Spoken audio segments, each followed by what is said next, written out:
Yo, what's going on, guys? Welcome back to the channel. Today we're going to do a whole new top 3 players to watch, and this time it's going to be the Gold Coast Titans. If you haven't done so already, go check out my other videos for the top 3 players to watch. I've already done the Broncos, Raiders, a couple other teams that you could be really interested in. Do comment down below your top 3 players so we can have a conversation down below. But without further ado, let's get straight into the video. So the first player I want to talk about is Sam Verrills. So Sam Verrills is the new signing for the Gold Coast Titans that I'm really excited for because of how much potential this guy has. Really, he has been so unlucky with injuries the last, couple of seasons, and that he's been amazing when he has been on the field, but injuries have really held him back to the potential that he could be. So hopefully with the Gold Coast Titans, a little bit more time in that position, he can really grow to become a player that we know he is and know what he can be. So looking back of Sam Verrills, probably my best season I think I've seen him play was about the 2018-2019 season, well, definitely the 2019 season where the Roosters made the grand final. He scored the first try against the Raiders in that grand final for the Roosters and has had so many really great moments for the Roosters where he was a very consistent hooker,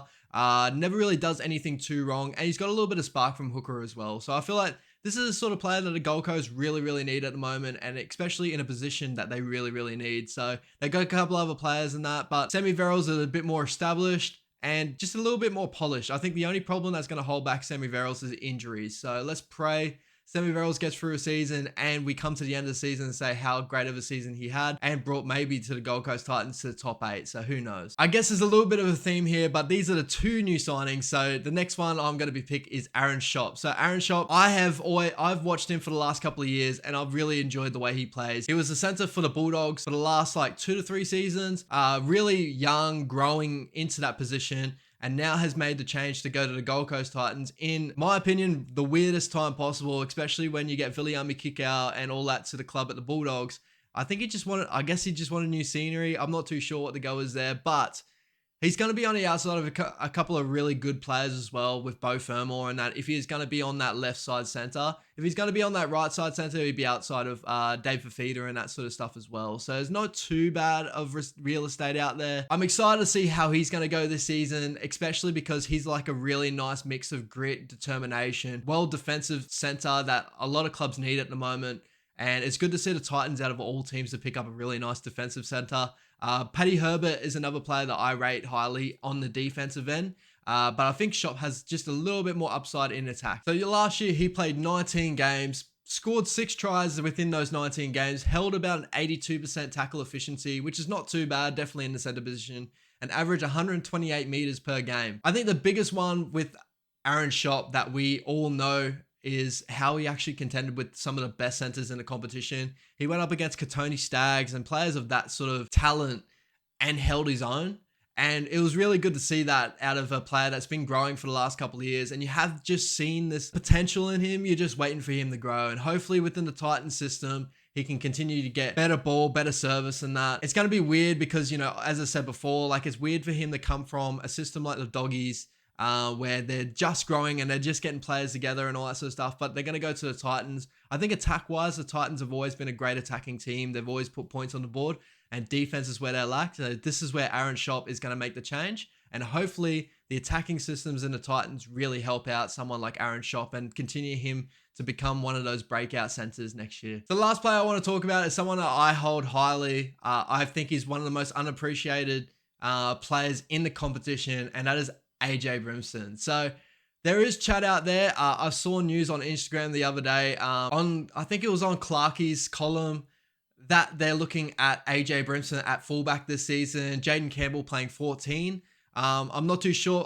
Jaden Campbell has got so much potential and so much stardom at that fullback position, but we do forget how good AJ is at fullback as well. So I think the best example for AJ Brimson at fullback is the 2020 Game 1 Origin, where he played for Queensland. That was in the team that no one really thought was going to win that series at all, or even that game, there was so many players that were out in that, but AJ was one of those players that looked so amazing in that team, had so much spark, scored a try for himself. He scored the first try for Queensland to bring on the comeback, and he just has this sort of athleticism and all that. He has the same sort of build and run and all that sort of stuff as a sort of Tedesco. He's not the same as Tedesco, but he was Queensland's Tedesco for that series or for that Game 1. other than getting injured, which is definitely one of his worst qualities, is he can get injured here and there. He did have a great season last season with 22 games under his belt at 5'8". If he's moving back to fullback, there's definitely going to be more running room, more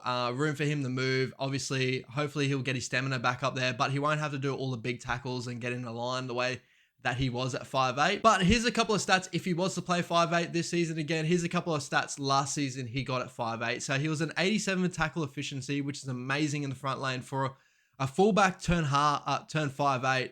That's an amazing stat there.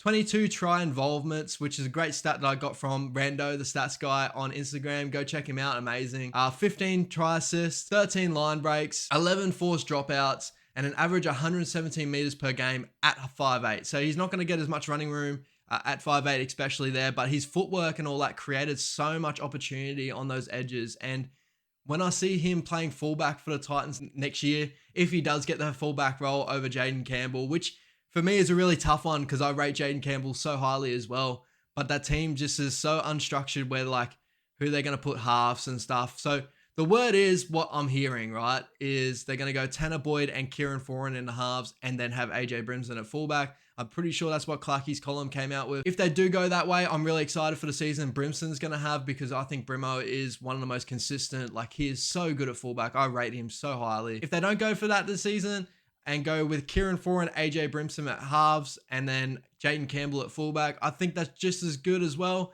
And maybe put Tanner Boyd at 14. But I don't know. There's so many different ways this Titans team could run out next year. If they find the right connections, players like Dave Fafita and all that sort of stuff should grow more, especially with Kieran Foran, who's a lot more experienced.